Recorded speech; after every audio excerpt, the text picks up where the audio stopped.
নমস্কার বন্ধুরা, education and educare YouTube চ্যানেলে তোমাদের সকলকে স্বাগত। আমি সুমিতা। আমি আমার ইউটিউব চ্যানেলটিতে এডুকেশন সাবজেক্টে নিয়ে ক্লাস করাই। তোমরা যারা আমার চ্যানেলে নতুন তারা আমার চ্যানেলটি অবশ্যই সাবস্ক্রাইব করবে। আমার ভিডিওতে আমি এডুকেশন সাবজেক্টের বিভিন্ন বিষয় নিয়ে আলোচনা করি, এডুকেশন সাবজেক্টের টপিক নিয়ে আলোচনা করি, এডুকেশন সাবজেক্টের নেট সেট প্রিপারেশনের ভিডিও দিই এবং এসএলএসটি প্রিপারেশনের ভিডিও দিই। এছাড়াও অনার্সের ক্লাস করিয়ে থাকি। তোমরা যারা এই সমস্ত বিষয়গুলো প্রয়োজনীয় তারা আমার চ্যানেলটি অবশ্যই কিন্তু ফলো করো। আজকের ভিডিওতে আমি যে বিষয়টি নিয়ে আলোচনা করব সেটি হচ্ছে ওয়েস্ট বেঙ্গল মাদ্রাসা সার্ভিস কমিশনের 7th এসএলএসটি 2023-এর এডুকেশন সাবজেক্টের যে পরীক্ষাটি হয়েছিল সেই পরীক্ষার প্রশ্নপত্র নিয়ে আলোচনা করব। প্রশ্ন এবং উত্তরগুলো নিয়ে আলোচনা করব। পুরোপুরি হবে বিষয়ভিত্তিক আলোচনা, অর্থাৎ যে সমস্ত প্রশ্নগুলো এসেছিল সেই প্রশ্নের উত্তরগুলো নিয়ে বিস্তারিতভাবে আমরা আলোচনা করব। আমি আগেই বলেছি যে পিওয়াইকিউ আলোচনা করা কেন গুরুত্বপূর্ণ, কারণ আমরা এখান থেকে জানতে পারি যে পরীক্ষাতে অর্থাৎ এসএলএসটির যে পরীক্ষাগুলো হয় সেটা পিএসসি হোক, এমএসসি হোক বা এসএসসি হোক, সেখানে কি ধরনের প্রশ্ন আসে, কোন টপিকগুলো থেকে প্রশ্ন করা হয়, প্রশ্নের মান কিরকম হয়, কঠিন হয় না সহজ হয় না মিডিয়াম হয়, সেই বিষয়গুলো আমরা জানতে পারি। এবং কোন ধরনের প্রশ্ন হয়, প্রশ্নটি কি টাইপের প্রশ্ন করা হয় সেটাও কিন্তু আমরা জানতে পারি, যেটা আমাদের আগামী পরীক্ষাগুলোর জন্য খুবই গুরুত্বপূর্ণ। এমএসসির এই এডুকেশন যে পিওয়াইকিউ আছে সেটা আমি আগেই আলোচনা শুরু করেছি। এর আগের ভিডিওগুলো তোমরা আমার চ্যানেলে যাবে, প্লেলিস্ট থেকে অবশ্যই দেখে নিও। এছাড়াও ডেসক্রিপশন বক্সের লিঙ্ক দেওয়া রয়েছে, সেখান থেকে তোমরা অবশ্যই দেখে নিতে পারো। আজকের ভিডিওর প্রথম প্রশ্ন কি? 41 দাগের প্রশ্ন। এর আগে আমরা 40টি প্রশ্ন আলোচনা করেছি। সেই প্রশ্নের উত্তরের আলোচনাগুলো, বিস্তারিতভাবে আলোচনাগুলো তোমরা অবশ্যই আমার চ্যানেলের প্লেলিস্ট থেকে দেখে নিও। 41 দাগের প্রশ্ন কি? নিম্নের উত্তরগুলির মধ্যে কোনটি কেন্দ্রীয় প্রবণতার পরিমাপের অন্তর্গত? অপশনগুলিতে রয়েছে, অপশন এতে রয়েছে গড়, অপশন বিতে রয়েছে টি স্কোর, অপশন সিতে রয়েছে চতুর্থক বিচ্যুতি, অপশন ডিতে রয়েছে শতাংশ র্যাঙ্ক। কেন্দ্রীয় প্রবণতা কি? কেন্দ্রীয় প্রবণতা পরিমাপের অন্তর্গত হচ্ছে গড়। এটা আমরা সকলেই জানি, ভীষণই সহজ প্রশ্ন। এবার আমরা কেন্দ্রীয় প্রবণতা সম্পর্কে একটু জেনে নিই। কেন্দ্রীয় প্রবণতা কি? কেন্দ্রীয় প্রবণতা হচ্ছে পরিসংখ্যা বিভাজন সারণীতে তথ্যসমূহের মাঝামাঝি বা কেন্দ্রের মানের দিকে পুঞ্জীভূত হওয়ার একটা প্রবণতা লক্ষ্য করা যায়। মাঝামাঝি বা কেন্দ্রের মানের দিকে তথ্যসমূহের পুঞ্জীভূত হওয়ার যে প্রবণতা তাকেই কেন্দ্রীয় প্রবণতা বলে। কেন্দ্রীয় মান তথ্যসমূহের প্রতিনিধিত্বকারী একটি সংখ্যা যার দ্বারা কেন্দ্রীয় প্রবণতা পরিমাপ করা হয়। বিষয়টা আরেকটু বিস্তারিতভাবে আমি বোঝাবার চেষ্টা করছি। পরিসংখ্যা বিভাজন সারণীতে, অর্থাৎ ধরো 1 থেকে 100 জন যে স্টুডেন্ট আছে সেই 100 জন স্টুডেন্টের মধ্যে বেশিরভাগ স্টুডেন্ট কত নাম্বার পেয়েছে? সেই বেশিরভাগ স্টুডেন্ট নাম্বার পেয়েছে 40 থেকে 70-এর মধ্যে। 40 থেকে 70 এই যে মাঝামাঝি জায়গাটায় বেশিরভাগ স্টুডেন্ট নাম্বার পেয়েছে। 40 থেকে 70-এর মধ্যে বেশিরভাগ স্টুডেন্টের নাম্বার রয়েছে। এবার এখানে কি বলেছে দেখো, তথ্যসমূহের পরিসংখ্যা বিভাজন বলতে আমরা যদি স্টুডেন্টের 1 থেকে 100 জন স্টুডেন্টের যে সংখ্যা সেটাকে পরিসংখ্যা হিসাবে ধরি এবং তারা কি করছে, সেই স্টুডেন্টের নাম্বারকে পরিসংখ্যা হিসেবে ধরি, সেই পরিসংখ্যা বিভাজনে কি করছে, তথ্যসমূহের মাঝামাঝি বা কেন্দ্রের মানের দিকে পুঞ্জীভূত হওয়ার প্রবণতা, অর্থাৎ সেই যে নাম্বারগুলো সেটা কিন্তু 40 থেকে 70-এর মধ্যে বেশি, অর্থাৎ কেন্দ্র। কেন্দ্র বলতে কি বোঝানো হচ্ছে, যে আমরা যদি 1 থেকে 100 আহ 100-র মধ্যে পরীক্ষা হয়েছে, 100 যে নাম্বারটা সেটা নিই, তাহলে কি দেখব যে 40 থেকে 70 যে মাঝামাঝি সেখানে নাম্বারগুলো বেশি রয়েছে, সেই জায়গায় স্টুডেন্টরা পরীক্ষায় নাম্বার বেশি পেয়েছে। মাঝামাঝি বা কেন্দ্রের মানের দিকে তথ্য সমূহের যে পুঞ্জীভূত হওয়ার প্রবণতা তাকে বলে কেন্দ্রীয় প্রবণতা। অর্থাৎ প্রত্যেকটা এই যে 100 জন স্টুডেন্ট, সেই 100 জন স্টুডেন্টের নাম্বারটা 40 থেকে যে 70 আছে তার মধ্যে বেশি রয়েছে কেন্দ্র।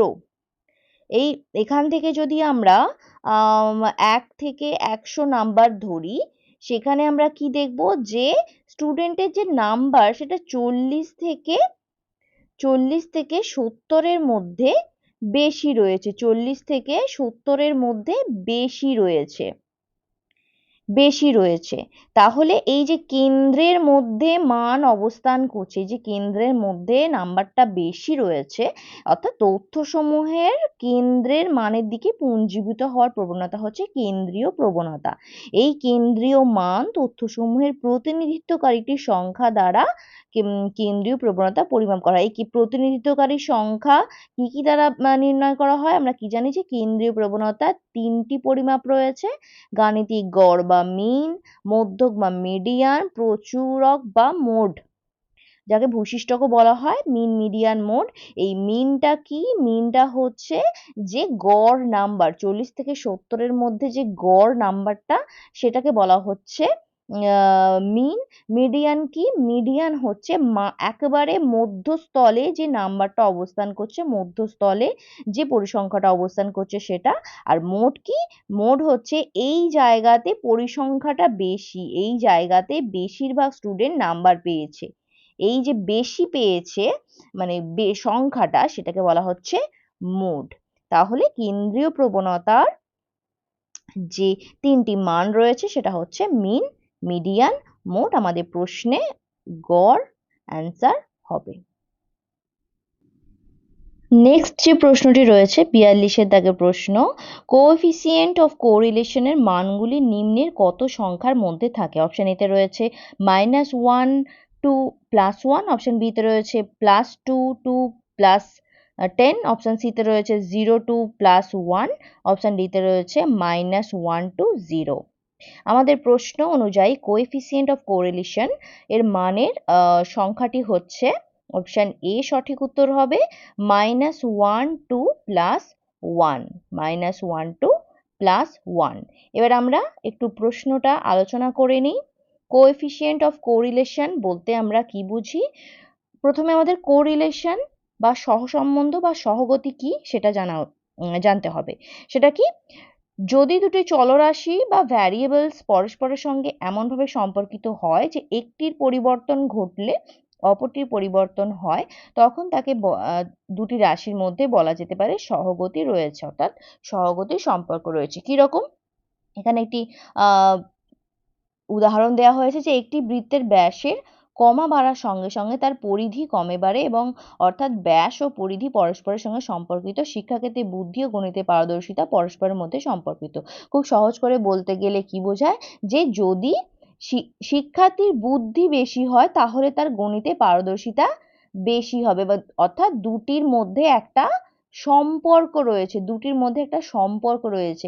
এখানে বুদ্ধি একটা চল, পারদর্শিতা একটা চল। এখানে কি বলেছে? দুটি চলরাশির মধ্যে সম্পর্ক থাকতে হবে, পরস্পরের সঙ্গে এমনভাবে সম্পর্কিত হবে যে একটির পরিবর্তন ঘটলে অপরটির পরিবর্তন ঘটবে। অর্থাৎ বুদ্ধি যদি বেশি হয় পারদর্শিতা বেশি হবে, বুদ্ধি যদি কম হয় পারদর্শিতা কমে যাবে। সেই হিসাবেই যদি দুটি চলরাশির মধ্যে এই সম্পর্ক থাকে, পরিবর্তনের সম্পর্ক থাকে, তখন তাকে বলা হয় সহগতির সম্পর্ক। এবারে আমরা কি জানবো যে সহগতির সহগাঙ্ক কি, অর্থাৎ কোএফিসিয়েন্ট অফ কোরিলেশন কি। এই যে সম্পর্কটা রয়েছে, এই সম্পর্কটাকে আমাদের একটা সূচক দিয়ে জানতে হবে, সূচক দিয়ে আমাদের নির্ণয় করতে হবে। সেই সূচকটাকেই বলা হচ্ছে সহগতির সহগাঙ্ক। অর্থাৎ যদি দেখা যায়, আচ্ছা আমরা এটা পড়ে নিই কি যে লেখা রয়েছে যে যে গাণিতিক সূচক দ্বারা দুটি চলের মধ্যে সহগতির পরিমাপ ও গুণগত বৈশিষ্ট্য, অর্থাৎ ধনাত্মক, ঋণাত্মক ও শূন্য প্রকাশ করা হয়, তাকেই বলা হয় সহগতির সহগাঙ্ক বা কোএফিসিয়েন্ট অফ কোরিলেশন। সহগাঙ্ককে সাধারণত 1 দ্বারা প্রকাশ করা হয়, 1 দ্বারা প্রকাশ করা হয়। এর মান, সরি এটা আর হবে, সাধারণত আর দ্বারা প্রকাশ করা হয়, সাধারণত আর দ্বারা প্রকাশ করা হয়। আর এর মান -1 থেকে +1 পর্যন্ত হতে পারে। কার্ল পিয়ারসন দুটি চলের মধ্যে সহগতির সহগাঙ্ক নির্ণয়ের পদ্ধতি প্রবর্তন করেন। এখানে কিন্তু আমাদের মনে রাখতে হবে যে সহগতির সহগাঙ্ক 3 রকমের হয়: ধনাত্মক সহগতি, ঋণাত্মক সহগতি, শূন্য সহগতি। এই সহগতি সহগাঙ্কের মানকে আর দ্বারা প্রকাশ করা হয়, এটাও আমাদের মনে রাখতে হবে, এবং এর মান -1 থেকে 1 এটাও আমাদের মনে রাখতে হবে, এবং কার্ল পিয়ারসন এই নামটাও আমাদের মনে রাখতে হবে, যিনি সহগতি সহগাঙ্ক এই যে পদ্ধতিটা আছে সেটা নির্ণয় করেছিলেন।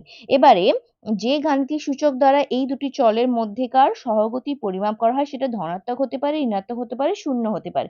ধনাত্মকটা কি? চলের এই যে দুটো চলরাশি আছে, একটার বৃদ্ধি ঘটলে অপরটার বৃদ্ধি ঘটবে, এই যে সম্পর্কটা সেটাকে বলা হচ্ছে ধনাত্মক। অর্থাৎ একটার বৃদ্ধিতে আরেকটা বৃদ্ধি ঘটছে, কিন্তু একটার বৃদ্ধিতে আরেকটা যদি বৃদ্ধি না ঘটে বা কমে বা বাড়ে, বা একটা বাড়লে আরেকটা কমে, তখন সেই সম্পর্কটাকে বলা হচ্ছে ঋণাত্মক সম্পর্ক। সেই সম্পর্কটাকে আমরা বলছি ঋণাত্মক সম্পর্ক। যেমন দেখা যেতে পারে যে একটা ছাত্র ইংরেজিতে ভালো নাম্বার পেয়েছে, কিন্তু সেই হারে তারা অঙ্কেতে খারাপ নাম্বার পেয়েছে। তো এই যে একটা নাম্বার বাড়লো এবং একটা নাম্বার কমে গেল, সেটাকে বলা হচ্ছে নেগেটিভ কোরিলেশন। আর শূন্য সহগতি কি? একটির সঙ্গে আরেকটি কোনো সম্পর্কই নেই। অর্থাৎ একটা ছাত্রের বয়সের সঙ্গে তার মানে তার বয়স কত হবে সেটার সঙ্গে তার ক্লাসে উপস্থিত থাকার যে সংখ্যা সেটার সঙ্গে কোনো সম্পর্ক থাকতে পারে না। ঠিক আছে, এখানে তাহলে কোনো সম্পর্ক নেই, সেটাকে বলা হচ্ছে শূন্য সহগতি। এই যে 3 ধরনের সহগতি, এই সম্পর্কটাকে বলা, যে গাণিতিক সূচক দ্বারা অর্থাৎ আর দ্বারা আমরা প্রকাশ করছি, সেটাকে বলা হচ্ছে সহগতি সহগাঙ্ক, যার মান -1 থেকে +1, এবং কার্ল পিয়ারসন এই পদ্ধতি আবিষ্কার করেছিলেন। এরপর যে প্রশ্নটি রয়েছে সেটি হচ্ছে 43 দাগের প্রশ্ন। এখানে একটি বিবৃতি দেওয়া হয়েছে। বিবৃতিটি কি?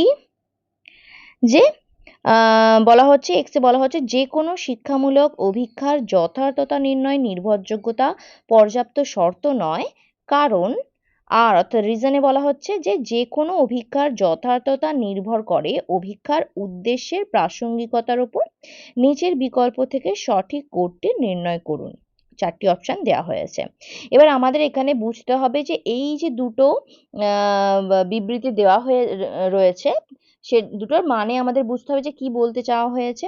তোমাদেরকে বলি, এমএসসির যে প্রশ্নপত্র ছিল, সেই এমএসসির প্রশ্নপত্র কিন্তু অনেকটাই নেট এবং সেটের ধাঁচে করা হয়েছিল। কিছু প্রশ্ন, একেবারে সব প্রশ্ন নয়, কিছু প্রশ্ন কিন্তু নেট সেট থেকে নেওয়া হয়েছিল, প্রিভিয়াস ইয়ারের কোয়েশ্চেন থেকে। তোমরা যারা নেট সেটে প্রিপারেশন নাও তারা এই কোয়েশ্চেনটা দেখলে বা নেট সেটে পিওয়াইকিউ তোমরা কোনোদিন চর্চা করে থাকলে দেখবে যে বেশিরভাগ কোয়েশ্চেন কিন্তু পিওয়াইকিউ থেকে নেওয়া হয়েছে। তো এই কোয়েশ্চেনটাও কিন্তু নেট বা সেটের পিওয়াইকিউ থেকে নেওয়া হয়েছে। তো এবার আমরা প্রশ্নটা আলোচনা করি। যে কি বলা হচ্ছে, যে কোনো শিক্ষামূলক অভিক্ষার যথার্থতা নির্ণয় নির্ভরযোগ্যতা আচ্ছা, আমি প্রথমে উত্তরটা বলি। এর উত্তরটা কি হবে? এর উত্তরটা হবে যে এক্স এবং আর উভয়ের সঠিক, এবং এক্স এর সঠিক ব্যাখ্যা হলো আর। অর্থাৎ যে বিবৃতি দেওয়া হয়েছে তার রিজন সঠিক দেওয়া হয়েছে, দুটোই সঠিক, বক্তব্যটা দুটোই সঠিক, এবং তার পর্যাপ্ত কারণ হিসাবে এটা সঠিক দেওয়া হয়েছে। এবার আমরা বুঝে নিই যে কেন। এখানে প্রথমে আমাদের জানতে হবে যে যথার্থতা কি। যথার্থতা বলতে কি বোঝায়? যে শিক্ষাগত গুণ বা বৈশিষ্ট্য পরিমাপের জন্য কোনো অভিক্ষা নির্মিত বা নির্বাচিত হয়, উক্ত অভিক্ষাটি যদি সেই গুণ বা বৈশিষ্ট্যটিকে সঠিকভাবে পরিমাপ করতে সক্ষম হয়, তবে অভিক্ষাটিকে যথার্থ বলা হয়। যথার্থতা বলতে উদ্দেশ্য পরিমাপের সেই সীমাকে বোঝায় যে সীমা পর্যন্ত অভিক্ষা বা পরিমাপকটি উদ্দেশ্য পরিমাপে সক্ষম। আমরা বুঝি বিষয়টা। এই যে যথার্থতা বা নির্ভরযোগ্যতা, এগুলো কি? এগুলো আমাদের টুলস অ্যান্ড টেকনিক্সের বৈশিষ্ট্য। যে কোনো টুলস এবং টেকনিক্সে আমরা যখন টুলস অ্যান্ড টেকনিক্স ব্যবহার করি কোনো অভিক্ষার জন্য, তার বৈশিষ্ট্য, উত্তম বৈশিষ্ট্য হিসাবে এই অবজেক্টিভিটি বা রিলায়েবিলিটি, ভ্যালিডিটি হিসাবে ধরা হয়। ভ্যালিডিটি বা যথার্থতা কি? বলা হচ্ছে যে শিক্ষাগত গুণ বা বৈশিষ্ট্য পরিমাপের জন্য কোনো অভিক্ষা নির্মিত বা নির্বাচিত হয়, উক্ত অভিক্ষাটি যদি সেই গুণ বা বৈশিষ্ট্যটিকে সঠিকভাবে পরিমাপ করতে সক্ষম হয়, তাহলে অভিক্ষাটিকে আমরা যথার্থ বলবো। অর্থাৎ একটি অভিক্ষা বা টেস্ট নেওয়া হচ্ছে, যে টেস্টটি কি পরিমাপ করার জন্য নেওয়া হচ্ছে? কোনো স্টুডেন্টের কোনো স্টুডেন্টের কি ধরো কোনো স্টুডেন্টের যে ইন্টেলিজেন্সি আছে সেই ইন্টেলিজেন্সি কতটা বা আইকিউ কতটা সেটা পরিমাপ করার জন্য নেওয়া হচ্ছে। এবার সেই টেস্টটা যে নেওয়া হচ্ছে সেই টেস্টটা যদি শিক্ষার্থীর আইকিউ যথার্থভাবে পরীক্ষা করে এবং তার যে বা তার যে কোনো বৈশিষ্ট্য পরিমাপ করার জন্য আমরা অভীক্ষাটি করা হয়, সেই বৈশিষ্ট্যটি অভীক্ষাটি সঠিকভাবে পরিমাপ করতে সক্ষম হয়, তাহলে আমরা টেস্টটাকে কি বলবো? টেস্টটাকে বলবো ভ্যালিড টেস্ট বা যথার্থ টেস্ট। অর্থাৎ যে উদ্দেশ্যে টেস্টটি তৈরি হয়েছে সেই উদ্দেশ্যটি পূরণ করেছে, সেই উদ্দেশ্যটি অভীক্ষাটি পূরণ করতে সক্ষম হয়েছে, তাহলেই তাকে আমরা বলবো যথার্থতা। বোঝা গেল? তাহলে যথার্থতা উদ্দেশ্যকে পূরণ করে, অর্থাৎ কোনো উদ্দেশ্য পরিমাপক হিসাবে ব্যবহার করা হয়। আর সেই একইভাবে নির্ভরযোগ্যতা কি? কোনো অভীক্ষার নির্ভরযোগ্যতা বলতে কি বোঝানো হয়? নির্ভরযোগ্যতা বলতে বোঝানো হয় অভীক্ষাটি কতটা নির্ভুল তাকে বোঝানো হয়। অর্থাৎ কোনো অভীক্ষা পরিমাপযোগ্য সামঞ্জস্যপূর্ণ স্থিরতাকে ওই অভীক্ষার নির্ভরযোগ্যতা বলা হয়ে থাকে। যদি একই অভীক্ষা কয়েকজন শিক্ষার্থীর ওপর কিছুদিনের ব্যবধানে দুবার প্রয়োগ করে থাকি এবং উভয়বারে যদি শিক্ষার্থীর প্রাপ্ত স্কোর একই রকম হয়, তাহলে ওই অভীক্ষাটিকে নির্ভরযোগ্য অভীক্ষা বলা হয়ে থাকে। কিরকম? যদি একটা শিক্ষার্থীর কোনো অভীক্ষা নেওয়া হয়েছে, কোনো টেস্ট নেওয়া হয়েছে, সেই টেস্টে কয়েকজন শিক্ষার্থী নেওয়া হয়েছে, সেই টেস্টে কোনো শিক্ষার্থী যে স্কোর পেয়েছে সেই সেম অভীক্ষাটি যদি কিছুদিন পরে আবার নেওয়া হয়, সেই শিক্ষার্থী সেই একই স্কোর পাবে, একই স্কোর পাবে। তাহলে আমরা বলবো এই যে টেস্টটি, সেই টেস্টটি কি? নির্ভরযোগ্য এবং নির্ভুল। এখানে বলা হয়েছে কি? নির্ভরযোগ্যতা বলতে কি বোঝায়? অভীক্ষাটি কতটা নির্ভুল এবং তার পরিমাপযোগ্য সামঞ্জস্যপূর্ণ স্থিরতা। অর্থাৎ স্থিরতা বলতে কি? এই যে স্কোর, সেটার পরিমাপটা একই রয়েছে, একই রয়েছে, তাহলে এই অভীক্ষাকে আমরা বলবো নির্ভরযোগ্য। আমাদের প্রশ্নে কি করা হয়েছিল? প্রশ্নটা ছিল যে যে কোনো শিক্ষামূলক অভীক্ষার যথার্থতা নির্ভরযোগ্যতা পর্যাপ্ত শর্ত নয়। অর্থাৎ যে কোনো অভীক্ষার যে যথার্থতা নির্ণয়, তার জন্য আমাদের নির্ভরযোগ্যতা কিন্তু প্রয়োজন হয় না, কিন্তু নির্ভরযোগ্যতা নির্ণয়ের জন্য কোনো অভীক্ষাকে যথার্থ হতেই হয়। আর যে কোনো অভীক্ষার যথার্থতা নির্ভর করে অভীক্ষার উদ্দেশ্যের প্রাসঙ্গিকতার উপর, অর্থাৎ উদ্দেশ্যটা পূরণ হচ্ছে কিনা সেটাই হচ্ছে যথার্থতার বৈশিষ্ট্য। তাহলে আমাদের দুটো বক্তব্যই সঠিক এবং এর কারণটাও সঠিক। বোঝা গেল? নেক্সট প্রশ্নে আমরা চলে যাই। নেক্সট যে প্রশ্নটি রয়েছে 44 দাগের প্রশ্ন। এখানে বলা হয়েছে যে 18, 23, 14, 3, 17 এই যে সেট আছে তার আদর্শ বিচ্যুতি বা এসডির মান কত? এর এসডির মান জানতে হলে আমাদের এসডি নির্ণয় করতে হবে। চলো আমরা এসডিটা নির্ণয় করে দেখি যে কত অ্যান্সার আসছে। এখানে কি দেওয়া হয়েছে প্রশ্নে? 18, 23, 14,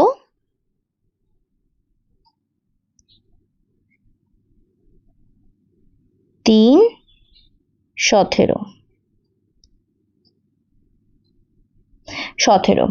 আমাদের এসডি নির্ণয় করতে বলা হয়েছে। প্রথমে আমাদের জানতে হবে যে এসডির ফর্মুলা কি? Root over summation x minus m by n square. এইবারে আমাদের কি কি প্রয়োজন? আমাদের summation x minus m square প্রয়োজন, এন প্রয়োজন। এবারে আমাদের summation x minus m, x বলতে আমরা কি জানি? এক্স বলতে আমরা জানি স্কোর, আর এম বলতে আমরা কি জানি? মিন, অর্থাৎ গড়। আমরা যদি গড় এই নির্ণয় করি, এই 18, 23, 14, 3, 17 এদের যদি আমরা গড় নির্ণয় করি, আমরা কি পাবো?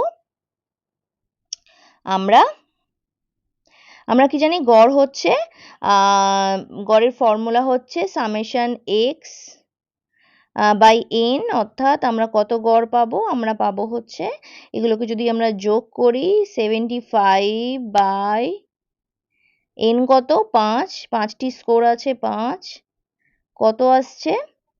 15। এবারে তোমরা আমাদের নির্ণয় করতে হবে কি? আমাদের নির্ণয় করতে হবে x minus m. X minus m কীভাবে নির্ণয় করে, এক্স মাইনাস এম স্কোয়ার আমাদের নির্ণয় করতে বলেছে। প্রথমে আমাদের এক্স মাইনাস এম নির্ণয় করতে হবে, এক্স মাইনাস এম নির্ণয় করতে হবে, তারপর এক্স মাইনাস এম স্কোয়ার নির্ণয় করতে হবে। এক্স মাইনাস এম করলে আমরা কত পাবো, মিন হচ্ছে 15, আমাদের প্রত্যেকটা এক্স বলতে প্রত্যেকটা স্কোরকে বোঝানো হচ্ছে। 18, 15 থেকে 18 গেলে আমরা কত পাবো, 3 পাবো। 15 থেকে 23 গেলে আমরা 8 পাবো। 15 থেকে 14 গেলে আমরা -1 পাবো। 15 থেকে 3 গেলে আমরা -12 পাবো এবং আরেকটি কি পাবো, 2 পাবো, 2। তোমরা একটু বুঝে নিও বিষয়টা। এবারে আমাদের কি এক্স মাইনাস এম বেরিয়ে গেল, এক্স মাইনাস এম এর স্কোয়ার করতে হবে, স্কোয়ার 3 তিরিকে 9, 64, 1 -1 ইন্টু -1 1, 12 ইন্টু 12 144, 144 আর 4, 2 দুগুণে 4। এবার এগুলোর আমাদের কি চাই, আমাদের সামেশন যোগফল চাই, অর্থাৎ সামেশন এখানে যে বলা হয়েছে যোগফল, এগুলো যোগ করলে আমি একটু এটাকে মুছে, আচ্ছা এগুলো যোগ করলে আমাদের 222 বেরোবে। ওকে, 222 বেরোবে। এবারে আমরা 222 বাই ডিভাইডেড বাই n বলেছে, 5 হবে, 5 হবে। একটু স্ক্রিনে করতে আমার অসুবিধা হচ্ছে, কারণ যতটুকু পারছি আমি দেখাবার চেষ্টা করছি। 222 বাই 5 হবে। এবার 222 বাই 5 কে এখানে কি বলা হয়েছে, স্কোয়ার করতে, রুট ওভার করতে হবে, রুট ওভার। এটাকে যদি আমরা রুট ওভার করি, রুট ওভার বলতে কি বোঝানো হয়, রুট ওভার যদি আমরা করি তাহলে আমাদের অ্যান্সার আসবে, অ্যান্সার কত আসবে, 40, আমাদের অ্যান্সার আসবে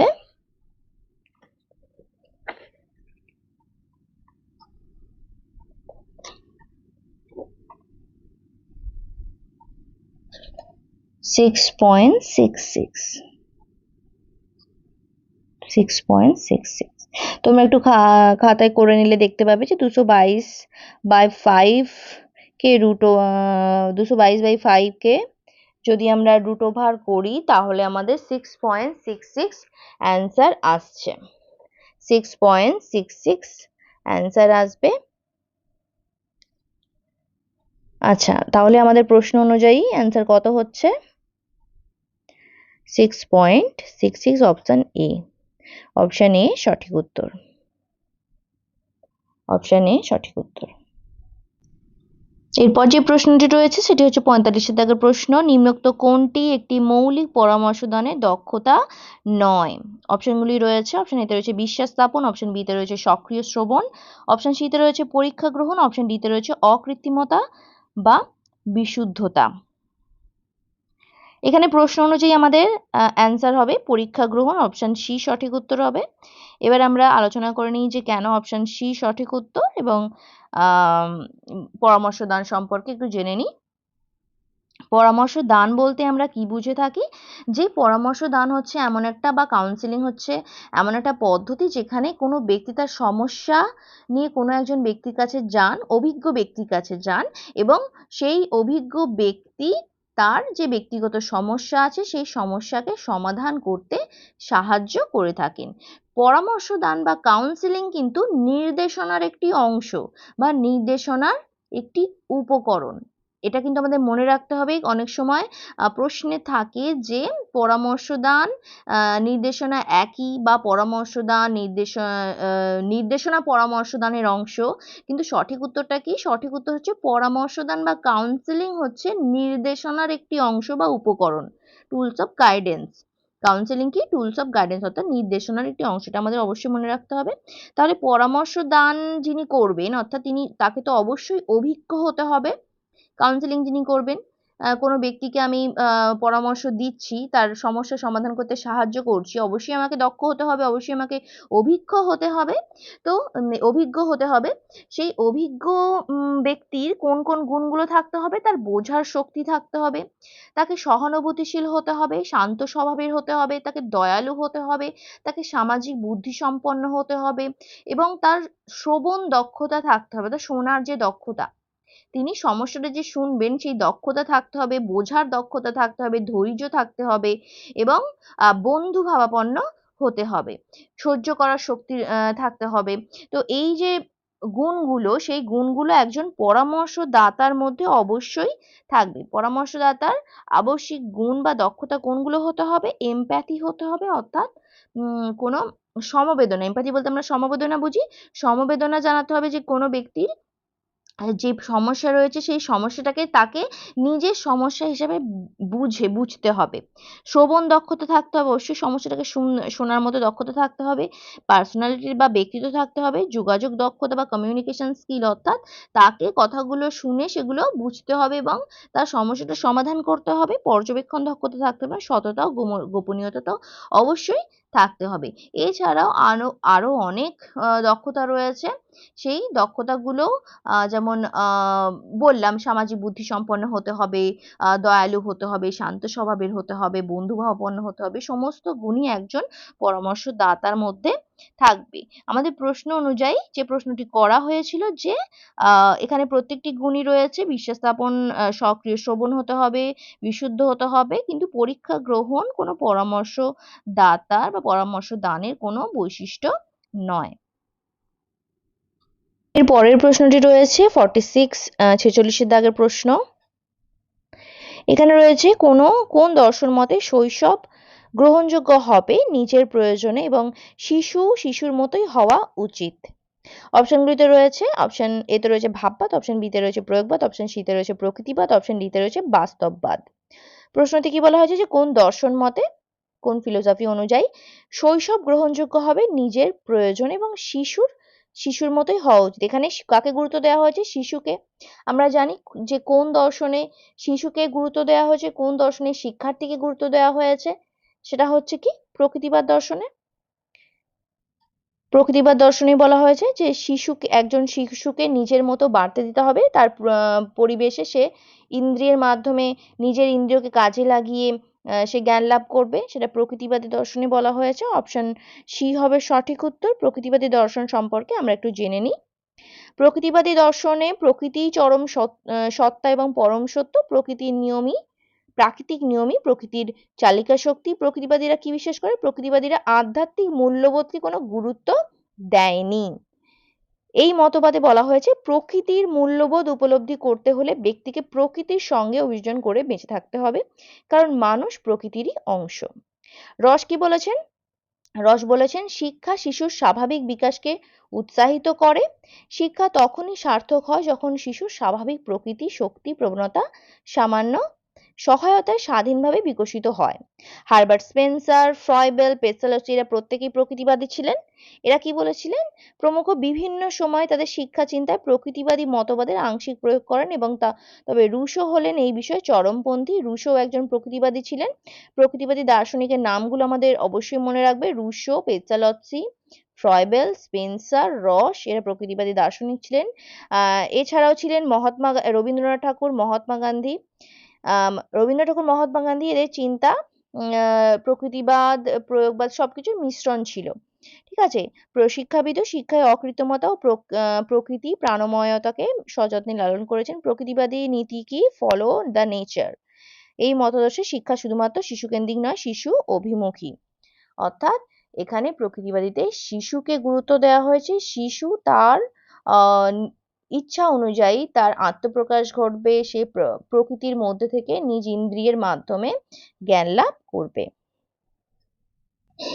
এরপর যে প্রশ্নটি রয়েছে সেটি হচ্ছে 47 দাগের প্রশ্ন। নিম্নোক্ত কোনটি শিক্ষায় ব্যক্তিতান্ত্রিক লক্ষ্যের সাথে সম্পর্কিত নয়? আমাদের কিন্তু প্রশ্নগুলো ভালো করে পড়তে হবে। বলা হয়েছে নিচের কোনটি ব্যক্তিতান্ত্রিক লক্ষ্যের সাথে সম্পর্কিত নয়। আমরা কিন্তু এটা সবসময় গুলিয়ে ফেলি। নয় বললে আমাদের অ্যান্সারটা খুব ভালো করে খুব পড়ে প্রশ্নটাকে পড়ে অ্যান্সার দিতে হবে। এখানে অপশনগুলিতে রয়েছে ব্যক্তি স্বাধীনতা, অপশন বি তে রয়েছে আত্মপ্রকাশ, অপশন সি তে রয়েছে অন্তর্নিহিত সম্ভাবনার বিকাশ, অপশন ডি তে রয়েছে সহনশীলতা এবং অহিংসার বিকাশ। আমাদের সঠিক উত্তর যেটি হবে সেটি হচ্ছে অপশন ডি, সহনশীলতা এবং অহিংসার বিকাশ। আমরা কখনোই চাই না যে একজন ব্যক্তিতান্ত্রিক লক্ষ্যের সঙ্গে শিক্ষার যে ব্যক্তিতান্ত্রিক লক্ষ্য সেটা বলতে কি বোঝায় আমরা প্রথমে জানি। ব্যক্তিতান্ত্রিক লক্ষ্য বলতে কি বোঝায়? ব্যক্তিকে ভিত্তি করে শিক্ষার যে লক্ষ্য নির্ধারণ করা হয় সেটাই হচ্ছে ব্যক্তিতান্ত্রিক শিক্ষার লক্ষ্য। অর্থাৎ শিক্ষার একটি গুরুত্বপূর্ণ লক্ষ্য হলো ব্যক্তির উন্নয়ন এবং এই ব্যক্তির সমষ্টি হলো সমাজ। সুতরাং ব্যক্তি তার চাহিদা ও সামর্থ্য অনুযায়ী শিক্ষা অর্জন করবে, সেটাই হচ্ছে ব্যক্তিতান্ত্রিক শিক্ষার লক্ষ্য। অর্থাৎ ব্যক্তিতান্ত্রিক শিক্ষাতে কি বলা হয়েছে যে শিক্ষার লক্ষ্য হবে ব্যক্তিকে ঘিরে, ব্যক্তির উন্নয়ন হবে, ব্যক্তি তার চাহিদা ও সামর্থ্য অনুযায়ী শিক্ষা গ্রহণ করবে। সেই অনুযায়ী আমরা যদি প্রশ্নটি দেখি তাহলে দেখব যে ব্যক্তিতান্ত্রিক লক্ষ্যের মধ্যে ব্যক্তি স্বাধীনতা অবশ্যই থাকছে, ব্যক্তির আত্মপ্রকাশ ঘটবে শিক্ষার মাধ্যমে এবং তার অন্তর্নিহিত যে সম্ভাবনা সেটিরও প্রকাশ ঘটবে। কারণ প্রত্যেকটাতে আমরা ব্যক্তি দেখছি, ব্যক্তির বিকাশ ঘটছে বা ব্যক্তির উন্নয়ন ঘটছে ব্যক্তিতান্ত্রিক লক্ষ্যের মাধ্যমে। কিন্তু একমাত্র সম্পর্কিত নয় কোনটি? সহনশীলতা এবং অহিংসার বিকাশ। এটি ব্যক্তিতান্ত্রিক লক্ষ্যের সঙ্গে সম্পর্কিত না। অপশন ডি সঠিক উত্তর। নেক্সট প্রশ্নটি হচ্ছে 48 দাগের প্রশ্ন। শিশুর সামঞ্জস্যপূর্ণ বিকাশ বলতে বোঝায়। অপশন এ তে রয়েছে মনের সকল গুণের বিকাশ, অপশন বি তে রয়েছে সুস্থ দেহে সুস্থ মনের বিকাশ, অপশন সি তে রয়েছে দৈহিক মানসিক নৈতিক ও আধ্যাত্মিক সম্ভাবনার বিকাশ, অপশন ডি তে রয়েছে অভিযোজন ক্ষমতার বিকাশ। আমরা কি জানি যে বিকাশ বলতে কি বোঝায়? বিকাশ বলতে একজন শিক্ষার্থীর অলরাউন্ড ডেভেলপমেন্টকে বোঝায়। সেটা মনের গুণের বিকাশ নয় বা সুস্থ দেহের সুস্থ মনের বিকাশ নয় বা অভিযোজন দক্ষতারও বিকাশ নয়। সেটা কিসের বিকাশ? অলরাউন্ড ডেভেলপমেন্ট বলতে কি বোঝায়? একজন শিক্ষার্থী দৈহিক মানসিক নৈতিক আধ্যাত্মিক শারীরিক প্রাক্ষবিক সমস্ত দিকে বিকাশ। অর্থাৎ সামঞ্জস্যপূর্ণ বিকাশ বলতে কি বোঝায়? দৈহিক মানুষ, অপশন সি সঠিক উত্তর, দৈহিক মানসিক নৈতিক আধ্যাত্মিক সম্ভাবনার বিকাশ। আমরা বিকাশ সম্পর্কে একটু জেনে নিই যে বিকাশ বলতে কি বোঝায়। একজন শিশুর বিকাশ বলতে কি বোঝায়? বিকাশ বলতে শিশুর গুণগত পরিবর্তনকে বোঝায় যা বৃদ্ধির সঙ্গে সামঞ্জস্য বজায় রেখে চলে। বৃদ্ধি আর বিকাশ কিন্তু এক নয়, কিন্তু বৃদ্ধির সঙ্গে সামঞ্জস্য রেখে শিশুর কিছু গুণগত পরিবর্তন ঘটে। বিকাশ হলো নিয়ম অনুযায়ী সুষম ও ক্রমোন্নত পরিবর্তন। বিকাশ হলো ব্যক্তির কাঠামোগত ও কর্মসম্পাদনমূলক পরিবর্তন, যার কারণ হলো শিশু তার পরিবেশের সঙ্গে মিথস্ক্রিয়া করে তার কিছু পরিবর্তন ঘটে। যেমন সমাজে থাকতে থাকতে সামাজিক গুণগুলোর বিকাশ ঘটে, মানসিক শক্তিগুলোর বিকাশ ঘটে, তার প্রাক্ষবিক বিভিন্ন গুণ বা বৈশিষ্ট্যগুলোর বিকাশ ঘটে, সেটা পরিবেশের সঙ্গে মিথস্ক্রিয়ার মাধ্যমে বয়স অনুযায়ী। এটাই হচ্ছে বিকাশ। এবং বিকাশের নীতি আছে কিছু, সেগুলো কি কি? বিকাশ হচ্ছে মিথস্ক্রিয়ার ফলে, অর্থাৎ পরিবেশের সঙ্গে মিথস্ক্রিয়ার মাধ্যমে বিকাশ ঘটে। বংশগতি ও পরিবেশের মিথস্ক্রিয়ার ফলেই বিকাশ ঘটে। অর্থাৎ বিকাশে বংশগতি এবং পরিবেশ দুটোরই মেলবন্ধন আছে, দুটোই মিথস্ক্রিয়া করে ঘটে। বিকাশের ধারাবাহিকতা বজায় থাকে, অর্থাৎ বিকাশ ধীরে ধীরে হয় এবং ধারাবাহিকভাবে হয়। বিকাশ উপর থেকে শুরু করে নিচের দিকে, অর্থাৎ মস্তিষ্ক থেকে শুরু করে নিচের দিকে ঘটতে থাকে। বিকাশ কেন্দ্র থেকে পরিধির দিকে অগ্রসর হয়, অর্থাৎ বিকাশের ফলে যে চলন ঘটে তার ধারাবাহিকতা বিশ্বের সব শিশুর ক্ষেত্রেই দেখা যায়। যেমন হামাগুড়ি দেওয়া, তারপর দাঁড়ানো। বিকাশ হচ্ছে পরস্পর সম্পর্কিত, অর্থাৎ একটার বিকাশের সঙ্গে অপরটার বিকাশ নির্ভর করে। শিশুর যদি শারীরিক বিকাশ ঘটে তার মানসিক বিকাশও ঘটবে, এবং তার মানসিক বিকাশ ঘটলে তার প্রাক্ষবিক বিকাশও ঘটবে। অর্থাৎ একটা বিকাশের সঙ্গে আরেকটা বিকাশ কিন্তু সম্পর্কিত। এরপর যে প্রশ্নটি রয়েছে সেটি হচ্ছে 39 দাগের প্রশ্ন। আমরা ভিডিওর প্রায় শেষে চলে এসেছি। ল্যাবরেটরি স্কুল স্থাপন করেন কে? অপশনগুলিতে রয়েছে, অপশন এতে রয়েছে বিবেকানন্দ, অপশন বিতে রয়েছে Rabindranath, option C Rousseau, option D Dewey. Laboratory school স্থাপন করেন ডিউই। ডিউই সম্পর্কে কিছু গুরুত্বপূর্ণ তথ্য আমরা জেনে নিই, যেগুলো পরীক্ষাতে প্রায় এসেছে, যেখান থেকে প্রশ্ন প্রায় এসেছে। সেগুলো কি কি? জন ডিউইর বিশ্ববিখ্যাত গ্রন্থ কি? Democracy and education, freedom and culture, experience and education. এই তিনটি বইয়ের নাম কিন্তু আমাদের মনে রাখতে হবে। প্রায় প্রশ্ন আসে বইয়ের নাম দিয়ে আমাদের প্রশ্ন করা হয় যে কার লেখা। তিনি প্রারম্ভিক বিদ্যালয় স্থাপন করেন যা ল্যাবরেটরি স্কুল নামে খ্যাত এই স্কুল এক্সপিরিয়েন্সিয়াল স্কুল বা অ্যাক্টিভ স্কুল নামেও পরিচিত। প্রয়োগবাদ বা প্রাগমাটিজম জন ডিউয়ের দর্শনের মূল ভিত্তি, অর্থাৎ জন ডিউ কি ছিলেন? প্রয়োগবাদী দার্শনিক ছিলেন। ডিউই কি বলেছেন? শিক্ষা ও জীবন সমার্থকতা, এডুকেশন ইজ লাইফ ইটসেলফ, এই যে কথাটি সেটি জন ডিউই বলেছিলেন। শিক্ষা অভিজ্ঞতার নিয়ত পুনর্গঠন ও পুনর্বিন্যাস, এটাও কে বলেছিলেন? John Dewey. অর্থাৎ জন ডিউ শিক্ষা সম্পর্কে কি বলেছিলেন? যে শিক্ষা হচ্ছে অভিজ্ঞতার নিয়মিত পুনর্গঠন ও পুনর্বিন্যাস। ডিউই শিক্ষার কোনো নির্দিষ্ট লক্ষ্যের কথা বলেননি। আমাদের যদি এরকম প্রশ্ন আসে যে কোন দার্শনিক শিক্ষার কোনো নির্দিষ্ট লক্ষ্যের কথা বলেনি, তাহলে আমাদের অ্যান্সার কি হবে? John Dewey. কাজের মাধ্যমে শিক্ষণ বা লার্নিং বা ডুইং তার পদ্ধতি, ডিউই এই পদ্ধতির নাম দেন সমস্যা পদ্ধতি বা প্রবলেম মেথড। কিলপ্র্যাটিক এবং স্টিভেনসন এর নামকরণ করেন প্রকল্প পদ্ধতি বা প্রজেক্ট মেথড। সক্রিয়তা শিশুর শিক্ষার একমাত্র মাধ্যম। ডিউইয়ের মতে প্রকৃত জ্ঞান বা সত্য আহরণ করা হয় সক্রিয়তার মাধ্যমে। তার এই তত্ত্ব থেকে জন্ম নিয়েছে প্রবলেম মেথড। অর্থাৎ প্রবলেম মেথড বা সমস্যা পদ্ধতি কার? এটাও জন ডিউয়ের। এই কিছু গুরুত্বপূর্ণ বিষয়গুলো আমাদের মনে রাখতে হবে, যেগুলো জন ডিউই থেকে প্রশ্ন হিসাবে এসেছে। আজকের ভিডিও শেষ প্রশ্ন, 50-এর দাগের প্রশ্ন। একজন শিক্ষকের সর্বাধিক গুরুত্বপূর্ণ ভূমিকা হলো, অপশন এতে রয়েছে শ্রেণীকক্ষের শৃঙ্খলা রক্ষা করা, অপশন বিতে রয়েছে শিক্ষার্থীদের গৃহকাজ সম্পূর্ণ করানো, অপশন সিতে রয়েছে প্রশ্ন ব্যাংক তৈরি করা, অপশন ডিতে রয়েছে শিক্ষণ প্রক্রিয়াকে আনন্দদায়ক করা। একজন শিক্ষকের সর্বাধিক গুরুত্বপূর্ণ ভূমিকা, এই প্রশ্নটা একেবারে বেসিক কমন বা একেবারে বাস্তবভিত্তিক প্রশ্ন। কি যে একজন শিক্ষকের যে গুরুত্বপূর্ণ গুরুত্বপূর্ণ ভূমিকা ক্লাসে, সেটা কি হওয়া উচিত? শ্রেণীকক্ষের শৃঙ্খলা রক্ষা করা, নাকি গৃহকাজ অর্থাৎ হোমওয়ার্ক গুলোকে করিয়ে দেওয়া, বা প্রশ্ন ব্যাংক বা কোয়েশ্চেন ব্যাংক করানো সেটা, নাকি শিক্ষণ যে প্রক্রিয়া অর্থাৎ শেখার যে প্রক্রিয়া সেটাকে আনন্দদায়ক করা। শিক্ষাকে বা শেখাকে আনন্দদায়ক করলে তবেই শিক্ষার্থীরা আগ্রহ সহকারে শিখবে, এবং শিক্ষকের সর্বাধিক গুরুত্বপূর্ণ ভূমিকাই হচ্ছে শিক্ষণ প্রক্রিয়াকে আনন্দদায়ক করা শিক্ষার্থীদের জন্য। অপশন ডি সঠিক উত্তর। আমি প্রশ্নগুলোর বিষয়ভিত্তিক আলোচনা করছি, সেই কারণে ভিডিওটা লং হয়ে যাচ্ছে। আমি যদি একটা ভিডিওতেই প্রায় তোমাদের 90টা প্রশ্ন করিয়ে দিতাম, তাহলে ভিডিওটা প্রায় 3-4 ঘন্টার হয়ে যেত। তোমাদের দেখতে যেমন অসুবিধা, আমার করতেও অসুবিধা হতো, তাই আমি 10টি প্রশ্ন করে করাচ্ছি। চেষ্টা করব তাড়াতাড়ি ভিডিও দেওয়ার। অনেকেই তোমরা কমেন্ট সেকশনে আমাকে বলছো যে ম্যাডাম এসএলএসটি ইউনিট অনুযায়ী ভিডিও করান বা এমএসসি ভিডিওগুলো তাড়াতাড়ি দিন এবং ক্লাস করান। তো আমার কিছু অসুবিধার জন্য আমি ভিডিও দিতে পারি না, তবে চেষ্টা করব যে ভিডিওগুলো দেওয়ার। তোমরা যারা এসএলএসটি প্রিপারেশন নিচ্ছ, এসএলএসটির বিভিন্ন ভিডিও, অনেক ভিডিও আমার চ্যানেলে দেওয়া রয়েছে, ক্লাসের ভিডিও রয়েছে, প্রশ্নভিত্তিক ভিডিও রয়েছে, এছাড়াও প্র্যাকটিস সেট রয়েছে, মক টেস্ট রয়েছে, সেগুলো তোমরা দেখতে পারো, তোমাদের হেল্পফুল হবে। এছাড়াও টপিকের উপরেও ভিডিও রয়েছে, সেই টপিকের ভিডিওগুলো তোমরা দেখতে পাও। প্লে লিস্টে যাবে, আমার চ্যানেলের প্লে লিস্টে যাবে, সেখানে প্লেলিস্টগুলো করা রয়েছে, সেগুলো তোমরা দেখে তোমাদের প্রয়োজনীয় ভিডিওগুলো দেখে নিতে পারো। আমার টেলিগ্রাম চ্যানেলে জয়েন হবে। আর সব থেকে বড় বিষয়, যারা চ্যানেলে নতুন তারা চ্যানেলটাকে অবশ্যই সাবস্ক্রাইব করবে, এবং ভিডিওটাকে তোমরা অনেকেই দেখো কিন্তু কেউ লাইক করো না, খুব কম জনই লাইক করে। আমি চাইবো যে প্রত্যেকেই ভিডিওটাকে লাইক করো, তবে আমি মোটিভেশন পাবো ভিডিওগুলো করার। তো অবশ্যই লাইক করবে, শেয়ার করবে, এবং কোনো প্রশ্ন থাকলে কমেন্ট করবে।